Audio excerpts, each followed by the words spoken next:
तो dear student, आज के इस वीडियो में हम बात करेंगे परफेक्ट टेंस, यानी कौन से tense? Perfect, present perfect tense. और प्रेजेंट परफेक्ट टेंस का जो भी हमारा एक्टिव वॉइस होता है उसको हम पैसिव वॉइस में कैसे बदलेंगे, आज के इस वीडियो में हम यही सीखने वाले हैं। और दूसरी चीज, जैसा कि आप सभी जानते हो कि बच्चों के लिए वॉइस और नरेशन, यह दो सिलेबस या यानी यह दो चैप्टर उनके लिए बड़ा टफ होता है, लेकिन हमने अपने इस वीडियो के माध्यम से इसको कोशिश किया है कि कितना आसान, कितनी आसानी से उसको सिखाया जा सके। तो तो चलिए, आज हम बात करेंगे माय डियर स्टूडेंट, अपने इस वीडियो में बात करेंगे प्रेजेंट परफेक्ट टेंस के वाक्य, यानी जो भी हमारा वाक्य होता है या जो सेंटेंस होता है या फिर जो एक्टिव वॉइस होता है उसको हम पैसिव वॉइस में कैसे बदलेंगे। तो उसी क्रम में हम यहाँ पर देखेंगे इस साइड में जो भी हमने सेंटेंस लिया है वो हमारा अफर्मेटिव सेंटेंस है, वह हमारा अफर्मेटिव सेंटेंस है। और इस साइड में जो भी हमने वाक्य लिखा है आपको समझाने के लिए, वह वाक्य हमारा नेगेटिव सेंटेंस है। लेकिन आज के इस वीडियो में हम बात करेंगे प्रेजेंट परफेक्ट टेंस के विषय में बात करेंगे कि प्रेजेंट परफेक्ट टेंस के वाक्य को कैसे हम एक्टिव वॉइस से पैसिव वॉइस में बदलते हैं। और सबसे पहले आपको ध्यान देना है कि जब हम परफेक्ट यानी प्रेजेंट परफेक्ट टेंस में जब हम एक्टिव वॉइस को पैसिव वॉइस में बदलते हैं तो उसका हमारा स्ट्रक्चर क्या होता है। यहाँ आप देखिए, उसका स्ट्रक्चर होता है ऑब्जेक्ट। ऑब्जेक्ट का मतलब क्या होता है? जो एक्टिव वॉइस में जो हमारा ऑब्जेक्ट होता है वो यहाँ पर सब्जेक्ट का काम करता है, इसलिए उसे हमने ऑब्जेक्ट के स्थान पर रखा है और सब्जेक्ट की जगह ऑब्जेक्ट लिखा है। मतलब आप समझे पहले ध्यान से, जो हमारा एक्टिव वॉइस में ऑब्जेक्ट होता है वह पैसिव वॉइस में सब्जेक्ट होता है, इसलिए हमने इसके अपने स्ट्रक्चर में लिखा है object plus has been oblique had been plus V3 plus by plus subject. Clear? अगर इसके बाद में अगर आपको थोड़ा कंफ्यूजन है तो आप बिल्कुल भी ना घबराएं, अभी हम वाक्य बनाएंगे तो आपको ऑटोमेटिक क्लियर होते चला जाएगा। आओ जरा ध्यान से देखें, इस साइड अफर्मेटिव वाला जो सेंटेंस है इसको हम पहले बनाते हैं। पहला वाक्य है I have written a letter. इस वाक्य को जरा ध्यान से देखो, इसमें आई आपका सब्जेक्ट है और हैव आपका हेल्पिंग वर्ब है, रिटन आपका V3 है और ए लेटर आपका ऑब्जेक्ट है। तो ये जो हमारा ऑब्जेक्ट है इसमें सब्जेक्ट बन जाएगा, ठीक है। यानी जब हम इसको पैसिव वॉइस बनाएंगे तो यह सब्जेक्ट की जगह पे चला जाएगा, तो ये ऑब्जेक्ट ही यहाँ पे लिखते हैं, इसलिए हमने अपने स्ट्रक्चर में इसको ऑब्जेक्ट लिखा है, ठीक है। तो अब हम इसको बनाएंगे। हम इसको कैसे बनाएंगे देखिए जरा ध्यान से। ए लेटर, तो हम पहले लिखेंगे ए लेटर। ए लेटर, अगर ए लेटर है तो यहाँ पर हम हैव बीन का प्रयोग नहीं करेंगे, हैज बीन का प्रयोग करेंगे। A letter has been, a letter has been written यानी V3, a letter has been written by, और यहाँ जो सब्जेक्ट है वो क्या बन जाएगा? हमारा ऑब्जेक्ट बन जाएगा। तो आई की जगह पर जब ऑब्जेक्ट बनेगा तो क्या हो जाएगा? हम लिखेंगे मी। a letter has been written by me। I hope clear हो गया होगा। दूसरा देखो, she has loved me। इस वाक्य में देखो सी हैज लव्ड मी, यहाँ सी सब्जेक्ट है, आपका हेल्पिंग वर्ब है, आपका V3 है, आपका ऑब्जेक्ट है। इसको बनाएंगे सब्जेक्ट, यानी सब्जेक्ट तो ये मी है, तो मी जब बनेगा सब्जेक्ट क्या हो जाएगा? आई, और आई के साथ हम लगाएंगे हैव बीन। क्या लगाएंगे? Have been. I have been loved, I have been loved by her, I have been loved by her. अब आगे आ जाओ, they have eaten apples. They have eaten apples, इसको हम कैसे बनाएंगे?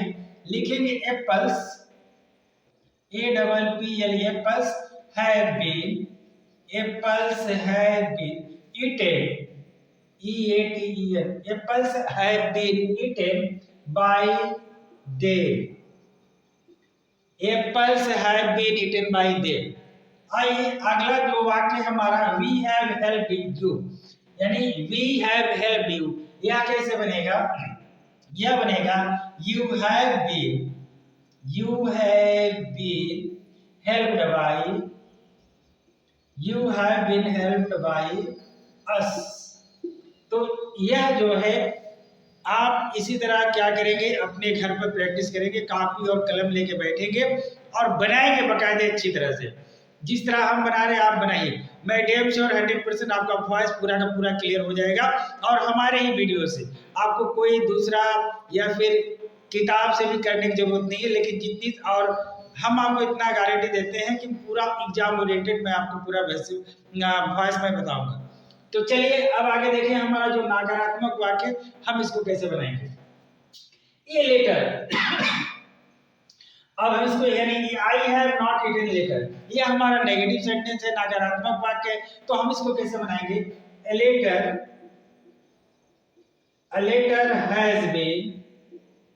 हैज नॉट बीन, ये नकारात्मक है तो क्या हो जाएगा, हैज और बीन के बीच में हम क्या लगा देंगे, not. A letter has not been written by me. Written by me. A letter has not been written by me. दूसरा, she has not loved me. She has not loved me. तो यह कैसे बनेगा,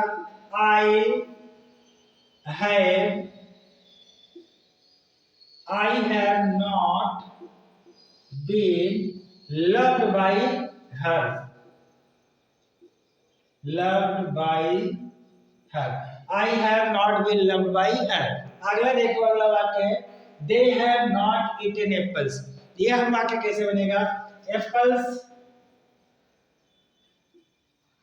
have not been eaten by them. Apples have not been eaten by them. अब इसके आगे वाला देखो, we have not helped you. तो क्या होगा, you have not been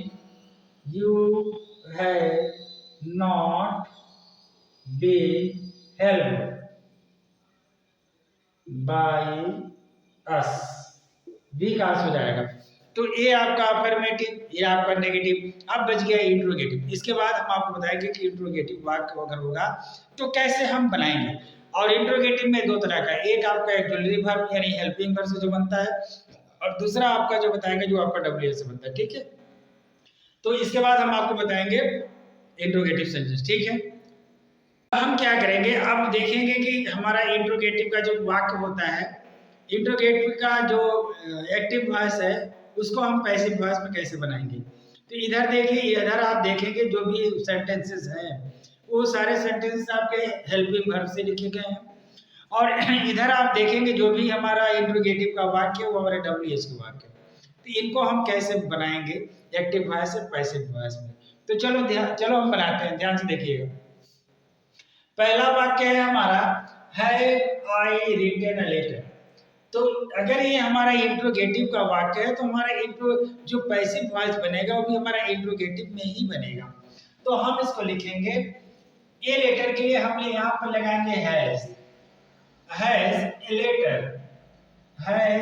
letter been written by me,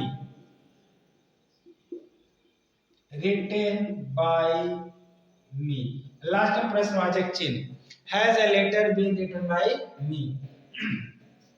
फिर इसके बाद क्या है, हैज शी लव्ड मी, यह कैसे बनेगा, मी के लिए हम जो सहायक क्रिया यानी हेल्पिंग वर्ब लेते हैं वो हैव लेते हैं। तो क्या बनेगा, have I been loved bye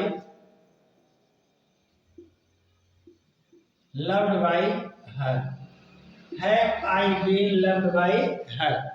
और तीसरा वाक्य है हैव दे ईटन एप्पल्स। तो हम क्या करेंगे, इसका भी बनाएंगे, have apples been eaten by them, और लास्ट में प्रश्नवाचक चिन्ह। और जो हमारा ये चौथा वाक्य है, हैव वी हेल्प्ड यू, यह बनेगा have you been helped by us। और लास्ट में इंट्रोगेटिव का चिन्ह देंगे। इस तरह करके हम क्या करेंगे, डियर स्टूडेंट, हम इसको बनाएंगे। और आप इसको उतारना चाहते हो तो आप इसको उतार लीजिए, हम थोड़ा सा इधर हो जाते हैं। और दूसरी चीज, आप भी इसको बनाएं, घर पे बनाएंगे तभी आपको आएगा, नहीं अन्यथा नहीं आएगा। और मैं इतना सिंपल सिंपल सब्जेक्ट वाक्य लेकर आपको बनाना बता रहे हैं कि ताकि आप इसको बनाना सीख जाएं। जब आप इसको बनाना सीख जाएंगे तभी आप जो है थोड़ा टफ वाले जो भी हमारे वॉइस होते हैं, एक्टिव वॉइस होते हैं, उसको तब हम आपको बताएंगे। पहले आप इसको देख लें। अब आइए WH हम देखेंगे। इस साइड में जो हमारे सेंटेंस दिए हुए हैं, यह सेंटेंस हमारा WH वाला है। और WH वाला कैसे बनेगा, ध्यान देखो। पहला वाक्य है व्हाट हैव यू डन। यह कैसे बनेगा, व्हाट यानी जो WH है इसको ऐसे लिखेंगे व्हाट, और यहां लिखेंगे what has been done by you, done by you, what has been done by you. Last में क्या करेंगे, इंट्रोगेटिव का चिन्ह देंगे। आगे आएंगे what have you why have you written my book. तो हम इसको कैसे बनाएंगे, ये वाई है, वाई को पहले लिख देंगे। अब यहाँ देखो माय बुक्स, ठीक है, तो माय बुक्स के लिए क्या लगाएंगे, वाई है माय बुक्स, वाई है my books been return by you. क्या होगा, return RETURN return by you. Last में इंट्रोगेटिव का चिन्ह दे देंगे, यानी प्रश्नवाचक वाक्य का चिन्ह देंगे। Why have my books been return by you. फिर क्या है, what have you not done. ठीक है, तो हम इसको कैसे बनाएंगे, व्हाट को पहले लिखेंगे, what has not been done by you. ठीक है, what has not been done by you, done by you. Last में क्या करेंगे, प्रश्नवाचक चिन्ह देंगे। फिर क्या, who has stolen this pen. ठीक है, who has stolen this pen. तो हु को हम लोग जानते हैं अच्छी तरह, हु होता है तो बाय हूम में बदलते हैं, लिखेंगे by whom has this pen, by whom has this pen stolen by whom has this pen stolen, by whom has this pen been stolen। ठीक है, लास्ट में क्या करेंगे, प्रश्नवाचक चिन्ह देंगे, by whom has this pen been stolen। ठीक है, तो इस तरह करके हम क्या करेंगे, डियर स्टूडेंट, हमारा परफेक्ट टेंस यानी प्रेजेंट परफेक्ट टेंस का जो भी वाक्य होता है, हम क्या करते हैं उसको एक्टिव वॉइस से पैसिव वॉइस में हम उसको बदलते हैं। ठीक है, अब अगर इसके बाद हम आपको बात बताएंगे पास्ट इंडेफिनिट टेंस, उसके बाद पास्ट कंटिन्यूअस टेंस। इसी तरह हम आपको क्या करेंगे, जितना भी हमारा वॉइस होता है वो सारे का सारा वॉइस हम आपको अपने YouTube चैनल के माध्यम से हम आपको बताने की कोशिश करेंगे। तो डियर स्टूडेंट, मिलते हैं हम आपसे अगले किसी वीडियो में, तब तक के लिए थैंक यू, जय हिंद।